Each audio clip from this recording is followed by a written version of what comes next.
Hi friends, our next question is ఈ విధంగా మనం ఎప్పుడైనా కాంపిటేటివ్ ఎగ్జామ్స్లో ఈ విధమైనటువంటి ప్రశ్నలు వచ్చినప్పుడు ఏ విధంగా ఆన్సర్ చేయవచ్చో ఈరోజు మనం చూద్దాం.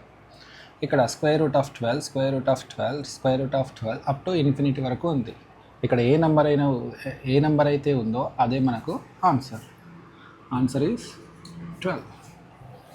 Next square root of 12, square root of 12, square root of 12 ఇలా అప్ టు n టైమ్స్ వచ్చినప్పుడు ఏ విధంగా ఆన్సర్ చేయాలి? ఇన్ఫినిటీ కాదండి, n టైమ్స్ వచ్చినప్పుడు ఏ విధంగా ఆన్సర్ చేయాలి? Same 12 to the power of 2 power n minus 1 2 power n. సింపుల్గా n equals to 1 2 3 4 5. n equals to 5 times ఉంది కాబట్టి n equals to 5.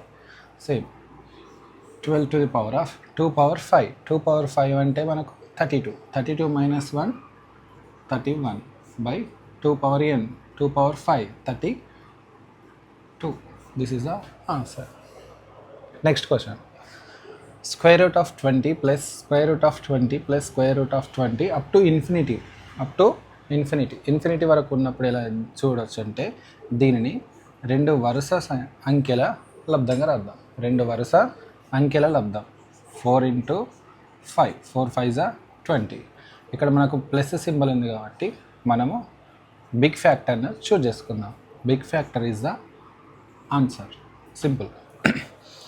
Next question. Square root of 42 minus square root of 42 minus square root of 42 up to infinity. ఈ విధంగా infinity వరకు ఉన్నప్పుడు మాత్రమే ఏ విధంగా చేయాలో చూద్దాం. దీన్ని కూడా రెండు వరుస అంకెల లబ్ధంగా రాద్దాం. 6 into 7. ఇక్కడ మనకు మైనస్ ఉంది కాబట్టి మనం ఏం చూజ్ చేసుకుందాం? స్మాల్ ఫ్యాక్టర్ను చూజ్ చేసుకుందాం. అదే మనకు answer. 6 is the answer. Next question.